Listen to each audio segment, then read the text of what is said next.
No war! No war! No war! No war! No war! No war! I'm gonna lay down my sword and shield down by the riverside, down by the riverside, down by the riverside. I'm gonna lay. Bert. I work with the Peace in Ukraine Coalition and also DSA, Democratic Socialists of America, International Committee, and also the East Bay chapter. We've seen estimates of hundreds of thousands of deaths between Ukrainian and Russian soldiers. And we've seen, are we raining? We're raining a little bit. I'm glad I got a hat on. We've seen thousands, estimated 8,000 civilian deaths so far. That's probably a low number. I should say it dwarfs in comparison with the civilian deaths in Iraq and Afghanistan as a result of direct U.S. violence. And also we've seen massive displacement of people in Ukraine, refugees and people relocated within their own country. And we've also seen tremendous impacts to the rest of the world, most especially the global south, where the already existing food crisis has gotten that much worse, and the cost of fuel and food gone up, and that's affecting people all over the world, including in this country. And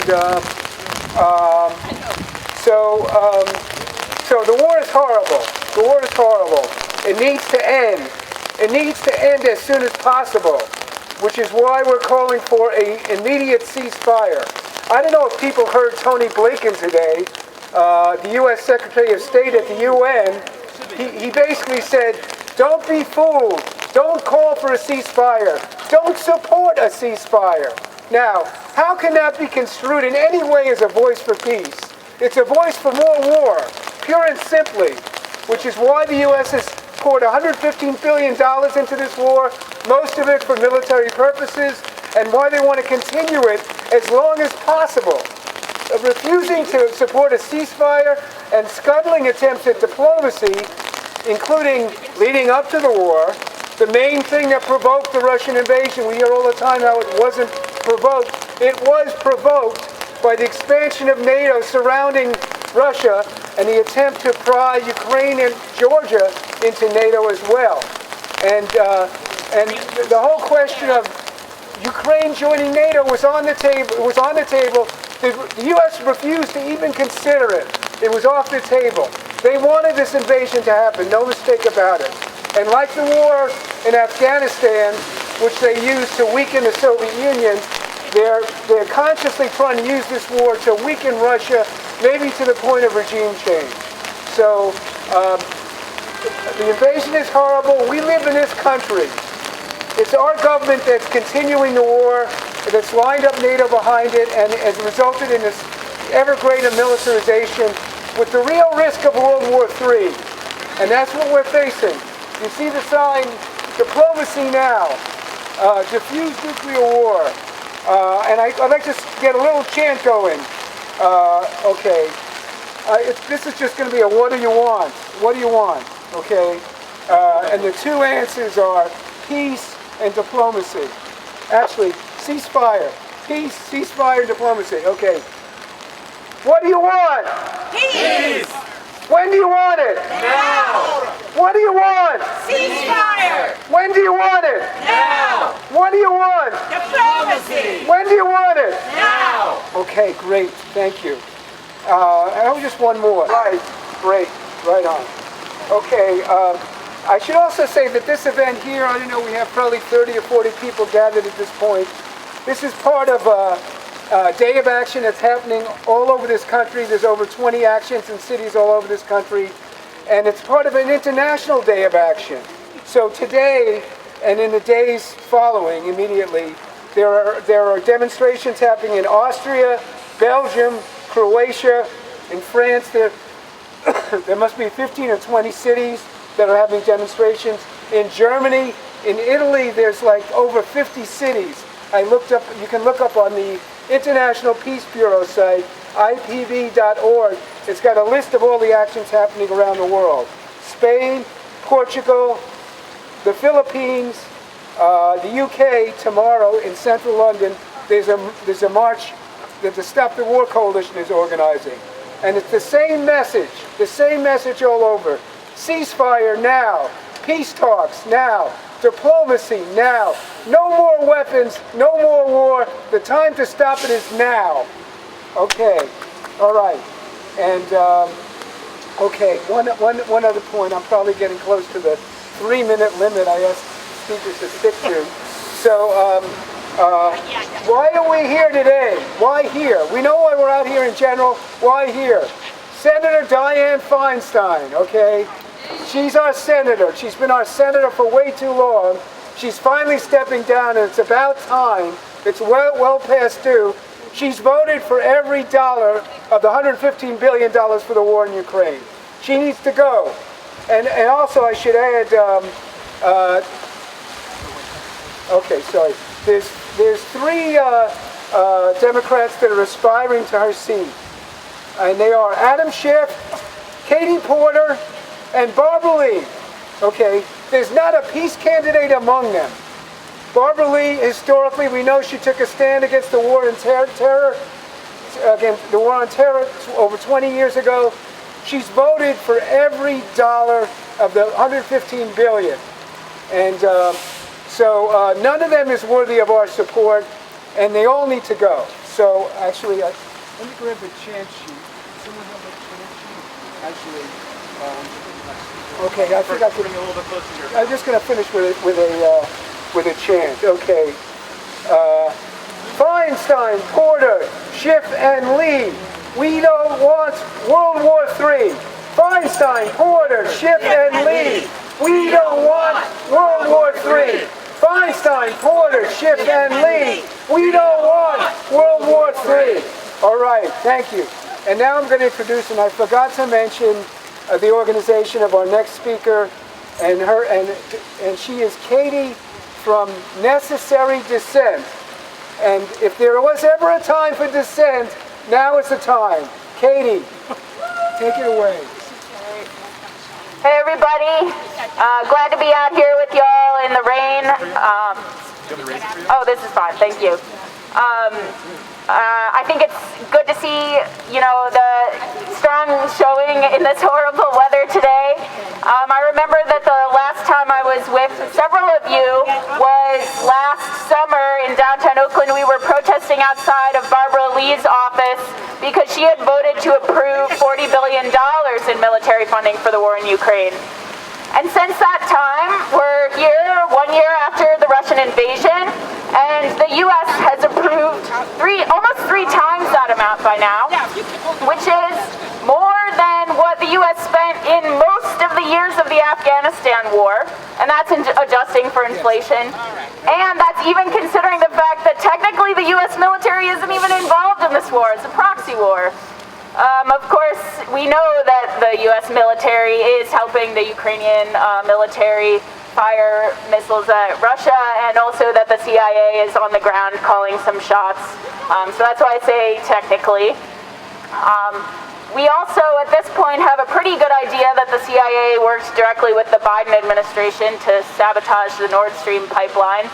And anybody who is putting that line forward right now is just labeled by the entire U.S. government as a conspiracy theorist. I mean, anybody who is trying to give the least amount of dissent against this war oftentimes is just labeled as a crazy person. And that's something pretty bleak right now that we have to stand up against and have to build a popular mass resistance against.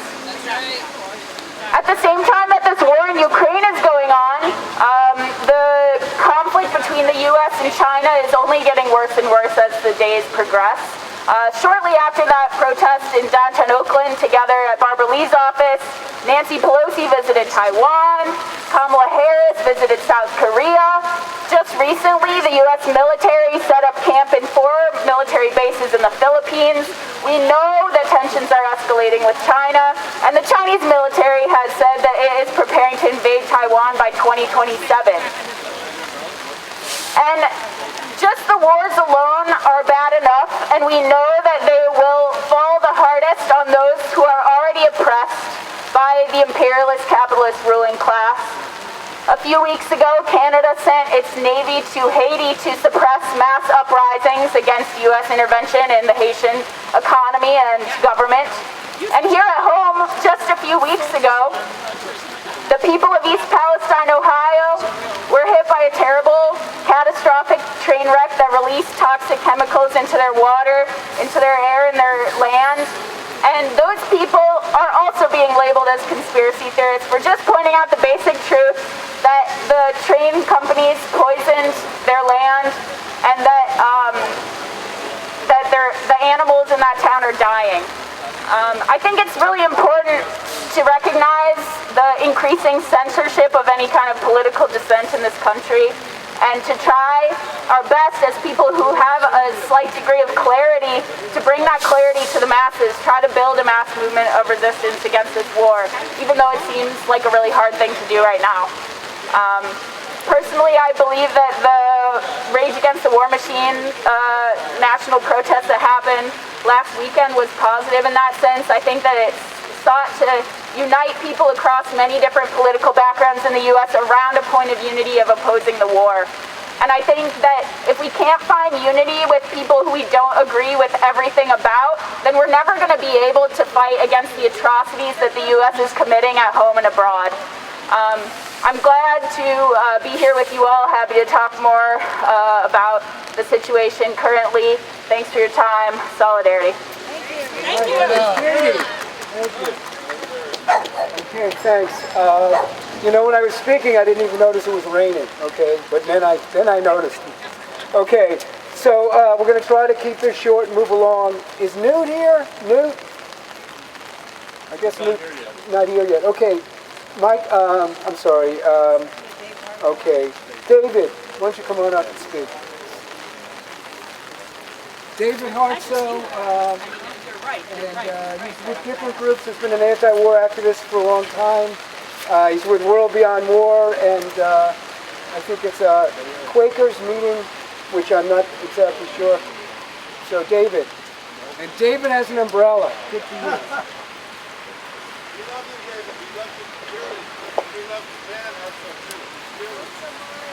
Welcome everybody. So glad you're here. Hopefully the sun will come out again. Thank you. We're here to demand an end to the war in Ukraine now. Negotiations and diplomacy, not more weapons and endless war. Hundreds of thousands of soldiers and civilians have died. Massive destruction of homes, hospitals, schools.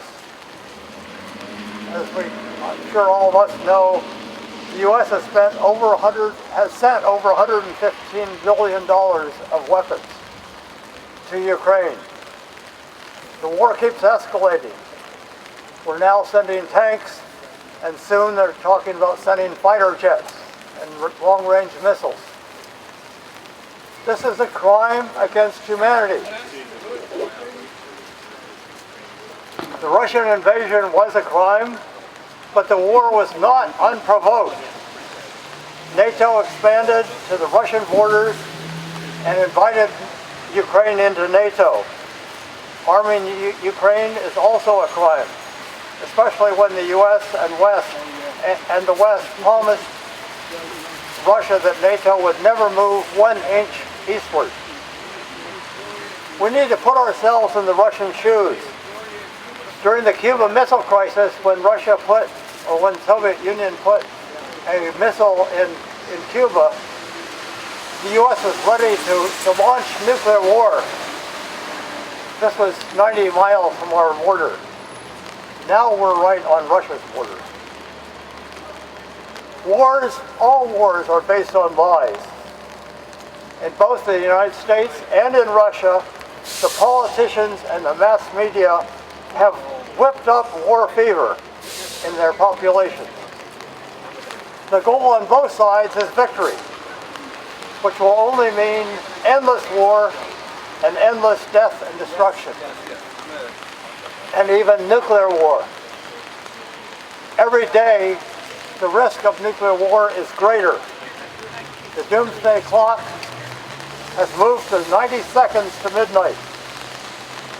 Daniel Ellsberg believes that we have a 1 chance in 6 of having a full-scale nuclear war with Russia. And there would be a resulting nuclear winter, and over 9 billion people would die. This is total insanity. To risk billions of lives of people in this and all future generations is unacceptable for any purpose whatsoever, and a crime against humanity. Just a little bit more. To risk billions, we demand a ceasefire now. Negotiations are diplomacy, not war. And they say there's no possible middle ground that both sides could agree to. I'd just like to suggest something in case they haven't thought of it. And that would be to get together at the negotiation table, Russia, Ukraine, and the United States, and really encourage everybody to look at how it looks to the other side. Put yourself in their shoes. And try to find what could meet everybody's concerns and needs. And if there were disagreement about some areas, such as Ukraine and Donbass, promise that there would be internationally supervised elections. And the people of those countries could decide what they want. I want to encourage people to look at the film, The Movement and the Madman, which will be shown on PBS on March 28th at 9 o'clock. And it tells the story of the American people stopping Nixon from using nuclear weapons against North Vietnam. So there's amazing power of the people. So thanks for coming. Keep hope alive. Make your voices heard. Truth shall overcome. And I like to think of what President Eisenhower once said. He said, I think that the people of the world want peace so much the governments will have to get out of the way and let them have it. We want it. Thank you. Thanks, David. Thank you, David. Yay. Thanks, David. Cool.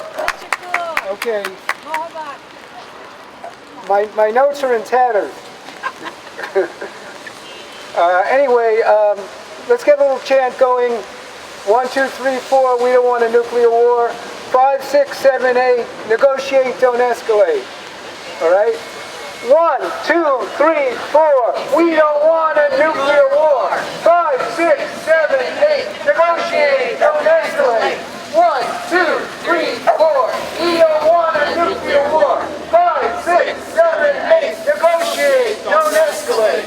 All right, great. Okay, next we have Suzanne from the Palestinian Youth Movement. And if you haven't been watching, what's going on in Palestine now deserves the world's attention, and the Palestinian people deserve the world's support. And when the U.S. talks about self-determination and national sovereignty, Save Ukraine! Save Ukraine! yeah, save Palestine. Suzanne, come on up here. Hi everybody, thank you so much for being here today. My name is Suzanne and I'm an organizer with the Palestinian Youth Movement. We are here again today to reiterate our clear demand to end U.S. intervention across the globe. The United States continues to demonstrate its vested interest in financing wars abroad in order to destabilize the country and turn an entire region in its interests. We have seen this time and time again, from Cuba to China to Iran to Vietnam, Nicaragua, Afghanistan, Iraq, Palestine, and so many others. The United States has proven itself to be the world's #1 terrorist. In the case of Ukraine and Russia, the U.S.'s vested interest has manifested itself in the need for NATO expansion and consequently economic domination of the region. To date, the United States has fueled the Ukraine-Russia conflict by donating more than $47 billion in military aid to Ukraine and enforcing some of the strictest sanctions on Russia. The death toll of America's meddling is difficult to estimate estimate, but it is safe to say our taxpayer dollars have funded the death of thousands, even on our conservative estimate. So we're here today, again, demanding the U.S. confront its own global system of murdering lives for the sake of profit. We call for an immediate ceasefire, and we unequivocally oppose military aid that the U.S. uses to back endless brutal wars, and it does this for no other reason than to line the pockets of the U.S. ruling class. We see through the Biden administration's thin liberal veil, and the contradictions have never been clear to us as Palestinian organizers. As the U.S. declares its support for Ukraine's independence by any means necessary, they simultaneously fund the Zionist regime more than any other country in the world. In 1986, Joe Biden declared, were there not in Israel, the United States would have to invent in Israel to protect her interests in the region. Then again, in 2013, during a joint meeting with Israeli Prime Minister Netanyahu and then Vice President Joe Biden, Biden assured the Zionist entity of America's unwavering support, saying again, if there was no Israel, we would have to create one. America's support for Israel's security is unshakable. So we come here to remind you that our lives, our lands, our families, and our people are not collateral damage in the quest for capitalist profit. And we remain steadfast in our conviction to create an international anti-imperialist movement, one that is built on the principle of joint struggle, harnesses the energy of people power, and leans on our commitment to push from all angles against imperialism, exploitation, and oppression everywhere. We are here to take a firm stance to say no to U.S. intervention in Ukraine and Russia, and say no to U.S. intervention in Palestine and the Middle East region generally. Thank you for your support, and thank you to the organizers of this mobilization. Together, we will revive this anti-war movement. U.S. out of everywhere, end U.S. sanctions, free Palestine, free the land, and free the people. Thank you. All right, Suzanne. Thank you so much. Free Palestine! Free Palestine! Free Palestine! Free Palestine! Free Palestine! Free Palestine! And I just want to say the Palestinian youth movement is one of the most badass, kick-ass, anti-imperialist groups that I know of.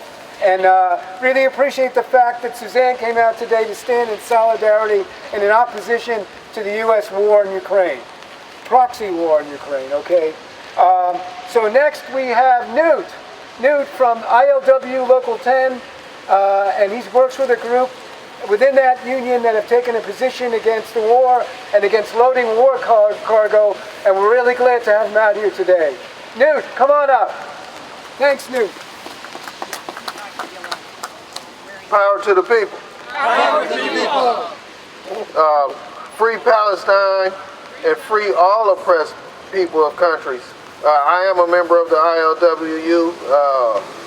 Our comrades are out here, soldiers fighting on different fronts all over the world. I'm looking at a few, one right in front of me, Comrade Steve Zelser. I won't be long, but I just want to remind us and the world and Miss Dianne Feinstein that an injustice to one, as Dr. King said, an injustice somewhere is an injustice to everyone everywhere, and I'm paraphrasing. With that being said, I don't really understand why NATO is standing by and allowing these people to be murdered. But we've allowed people to be murdered and colonized throughout time, and this is what's happening now. And to turn a blind eye is ridiculous, and don't even allow it. I don't know why we are embarking in trade. I am a longshoreman. We should not be trading with killers. I don't really understand why we want to be in bed with someone that's murdering people unjustly. I hope we need peace. In the Black Panther Party, as Comrade Burt stated, I am of that lineage. Our first weapon is we need peace. And if we can unite, as a friend told me not long ago, that's our greatest asset. If we can unite, and then we can ostracize these murderous capitalists. That's all we have today. And power to the people. Thank you all for being out here. We need each other, and the world needs us. So power to the people. All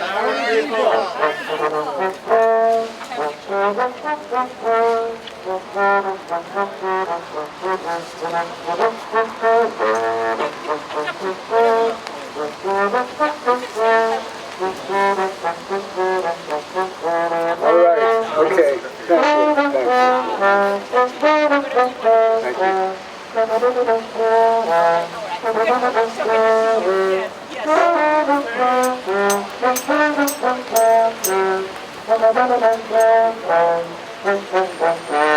right.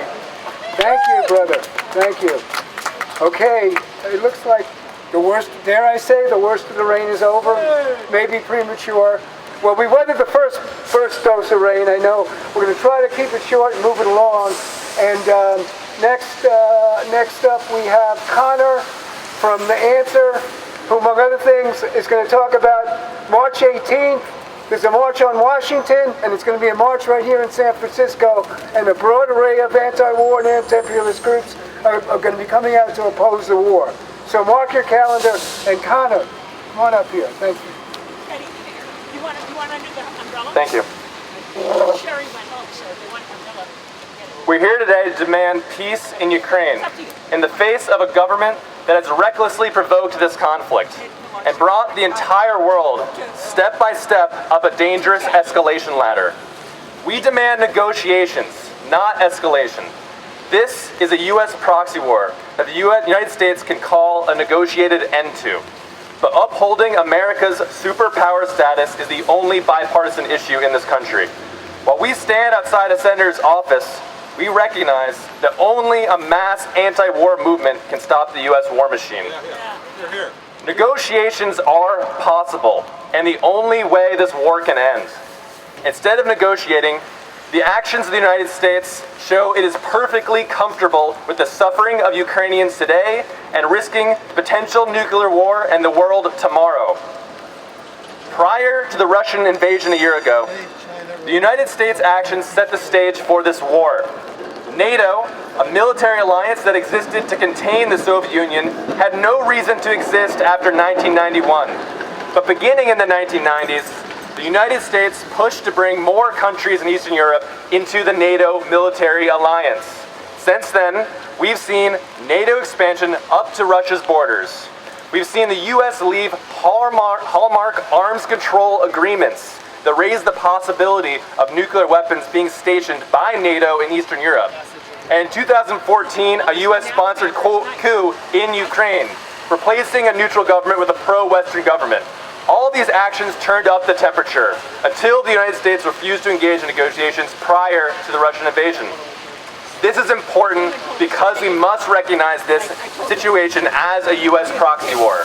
Without understanding who laid the foundation for the conflict, we will not be able to end it. We must tell the truth. The same U.S. war machine with a budget of $1 trillion per year does not keep us safe. Arsenals of 5,000 nuclear missiles do not keep us safe. 750 military bases across the world do not keep us safe. 400 military interventions abroad do not keep us safe. What all these things do is maintain American global position and dominance. This is true for Obama's pivot to Asia, Trump's preparation for great power conflict, and Biden's $100 billion to war in Ukraine. The U.S. ruling class's interests are not our interests. They cannot pay for their empire without the working class footing the bill with our money and our lives. Enough is enough. We are done paying for their empire. Fund people's needs, not the war machine. That $100 billion could be used for better pay and staffing for public education in San Francisco. It could be used to invest in safe railway infrastructure to keep our communities safe. It could be used for health care, housing, and ending hunger in the United States 4 times over. Everywhere around us, every day, we see how that money could be used for people's needs here and now. But that money goes to escalate a war and make American arms manufacturers rich. Why is there money for war, but no urgency for our needs here? Because this war is about maintaining United States global hegemony. On March 18th, on the 20th anniversary of the United States invasion of Iraq, there will be demonstrations across the nation and here demanding peace in Ukraine, negotiations, not escalation. Only a mass movement can stop the U.S. endless war machine. We demand the abolishment of NATO and U.S. militarism and sanctions. We demand funding people's needs, not the U.S. war machine. Peace in Ukraine, negotiations, not escalation. Thank you. Thank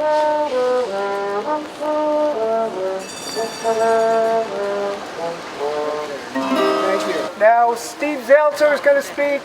Steve is, he's in the CWA union, and he also works closely with the workers in ILWU that are organizing against the war. Thank you, brothers and sisters, and this is important even though we have a small rally. It's not being covered by the corporate press because the corporate press in this country is putting forward the war campaign. They're creating hysteria against Russia and against China.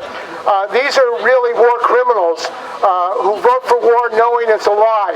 And it is a lie because as people have pointed out, the United States wanted this war like they wanted the war in Afghanistan. They organized to get Russia to invade Afghanistan and the Soviet Union, and they wanted Russia to invade Ukraine. But what's been going on in Ukraine? Before the invasion, the United States in 2014 organized a coup. You know, they talk about democracy in this country. Why was McCain in Kyiv calling for a revolution against the government? Is that democracy? No! The U.S. government was involved in overthrowing the government of Ukraine. The reason is they want the land. They want the wealth of Ukraine. And the United States and the AFL-CIO through the Solidarity Center and the National Endowment for Democracy were involved in privatizing the mines, privatizing the wealth of Ukraine, because that's what wars are about. They're not about protecting the people. They're about breaking profit, exploiting people. Now, we just had a rally last week to free Mumia Abu Jamal and other political prisoners. And we should think about this. In this country, every day they're murdering blacks and others in this country. The police, the militarization of the police. What is that about? Is that about protecting democracy? No! Is that about protecting human rights? No! So if they can't even protect democracy and human rights in this country, how are they going to protect in Ukraine? We have to educate American people.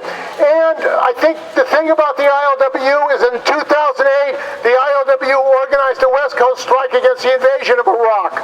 People need to remember that. Workers have the power. Workers have the power to stop this war. In fact, the Italian workers also had a strike against the war. We need to organize in the Labor Council in San Francisco and the AFL-CIO to demand our workers, our unions have to stop this war by using their power. That's the power to stop the war. And the other thing, as we all know, is that the Democrats, Republicans are together. It's a bipartisan war policy. You know, they have unlimited money for more war in Iraq and Ukraine. $115 billion while people are dying in the streets of San Francisco. People are homeless in this country. People in Palestine, East Palestine, are being poisoned by this government. And the government covered up. The EPA covered up. I mean, imagine. They knew they were blowing up, creating a nuclear bomb. They were nuking the town. And then they tell the people, the accountant, go back, it's safe. And you have the EPA drinking the water there. And who's testing the water? It's Tetra Tech, the same company in San Francisco at Treasure Island and Hunters Point that covered up the radioactive contaminants at Treasure Island and Hunters Point.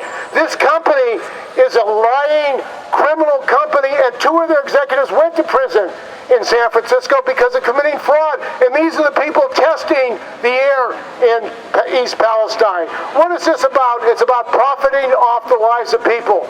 We have to educate workers. Our enemy is not the Russians. Our enemy is not the Chinese. Our enemy is right here in the United States, right here in Washington, D.C. The billionaires who run this country and the world. They are destroying this world for profit. They're moving us towards a nuclear war for profit. The war profiteers make money every bomb that's dropped. Those bombs are hurting and killing people. They're not helping the people of Ukraine. They're helping the profiteers who make money for war. So we need a workers' party. We need a political alternative, and that is a great danger. There's a political vacuum in this country. All we have is the Democrats and Republicans.